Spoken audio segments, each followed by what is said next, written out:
David Chen pulled his black wool coat tighter against the December wind as he walked down Fifth Avenue with his 6-year-old daughter Sophie. At 38, he commanded boardrooms and managed a tech empire worth millions. But moments like these, holding his daughter's mittened hand while snowflakes danced around them, reminded him what truly mattered.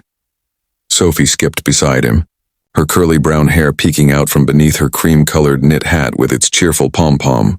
"Daddy, can we get hot chocolate after we pick up your papers from the office?" "Of course, sweetheart," David smiled, checking his watch. The merger documents could wait another hour. Ever since his wife Caroline had passed away 2 years ago, he'd learned to treasure these simple moments with Sophie.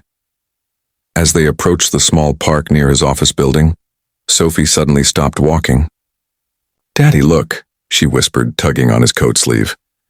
David followed her gaze to a bench partially sheltered by evergreen trees. There, wrapped in what appeared to be old blankets and newspapers, sat a young woman with blonde hair holding a tiny bundle. Even from a distance, he could see her shoulders shaking, though whether from cold or something else, he couldn't tell. "Daddy, her baby is freezing," Sophie said, her voice filled with the innocent concern that only children possess. "We have to help them." David felt the familiar tug between his protective instincts as a father and his daughter's compassionate heart. The city could be dangerous, and he'd always taught Sophie to be cautious around strangers. But something in the woman's posture, the way she held the infant so carefully despite her obvious distress, spoke to him. "Stay close to me," he told Sophie as they approached the bench. The woman looked up as they drew near. She was younger than David had initially thought, maybe 25, with tired blue eyes that held both wariness and desperation. The baby in her arms was indeed very small, wrapped in what looked like a thin hospital blanket that had seen better days.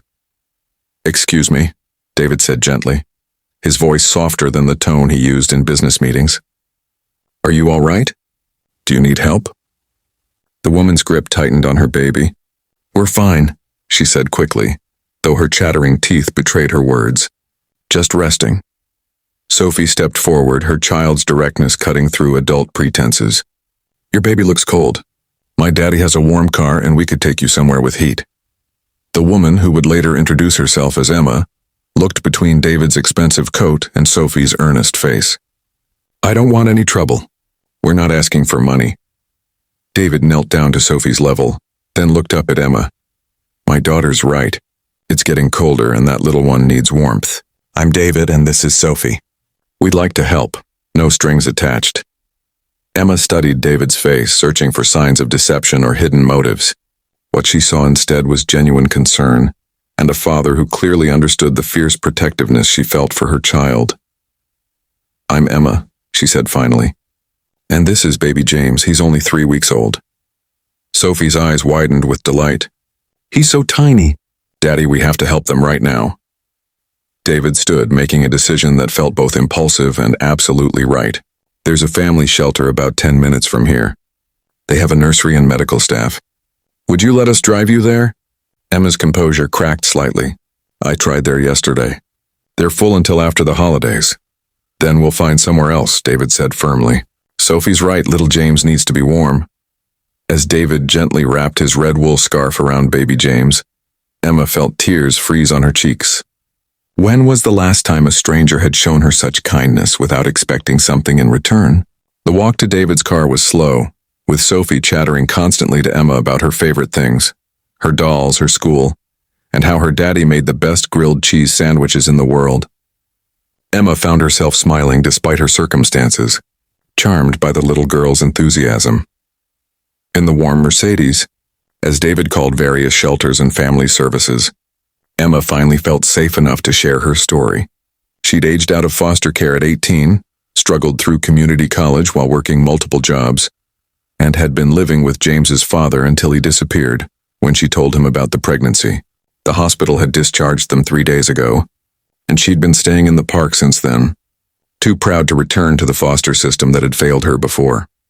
"Emma," David said after ending his 4th phone call, "I have an idea, but I want you to know you can say no." Emma looked at him warily. "What kind of idea?" "My company has a guest house on the property," David explained carefully. "It's fully furnished, has heat, a kitchenette, and it's completely private. You and James could stay there while we figure out a more permanent solution." Emma was quiet for so long that Sophie leaned forward from her car seat. "Emma, my daddy's guest house has really good heat and there's a grocery store right nearby. You could take care of baby James there. Why would you do this for strangers?" Emma asked, her voice barely above a whisper.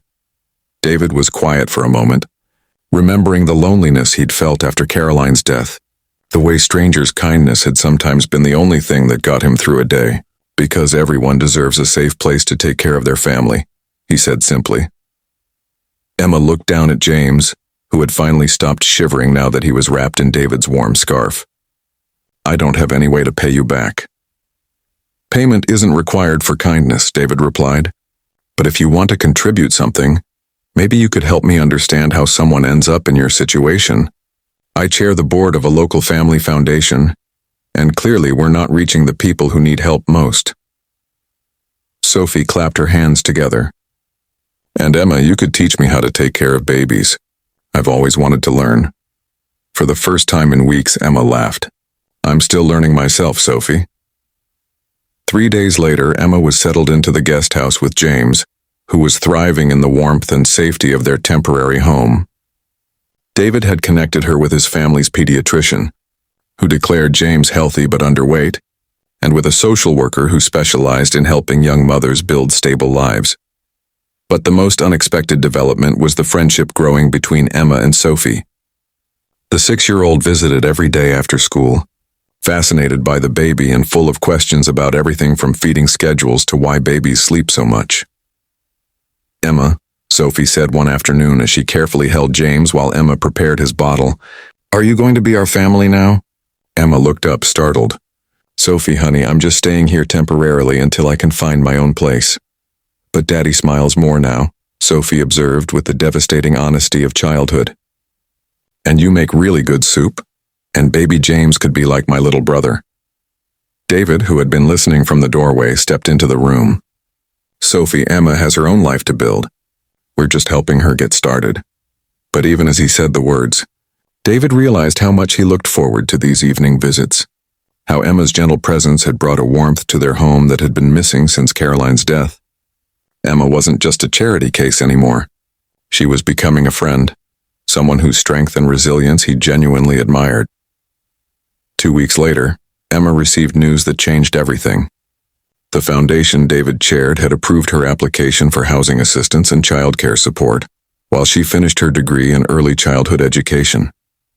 But more than that, they wanted to hire her as a family advocate, helping other young mothers navigate the systems she had learned to understand. "David, I don't know how to thank you," Emma said as they sat in his living room while Sophie played with James on a blanket by the fireplace. "You already have," David replied. "You've shown Sophie what real courage looks like. You've reminded me that success isn't just about building companies. It's about building community." Sophie looked up from where she was making funny faces at James. "Daddy, does this mean Emma and baby James get to stay close to us?" David and Emma exchanged a glance full of possibility and hope. "Yes, sweetheart," David said softly. "I think it means they get to stay close to us."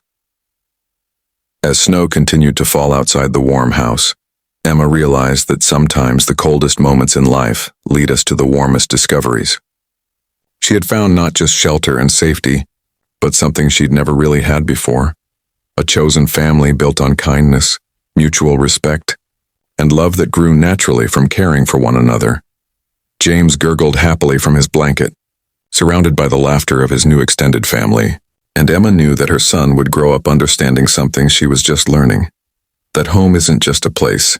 It's the people who choose to love and support you when you need it most. Outside, the snow fell softly on the city, but inside, 3 adults and 2 children had discovered that the greatest warmth comes not from furnaces or fireplaces, but from hearts that choose compassion over indifference and love over fear.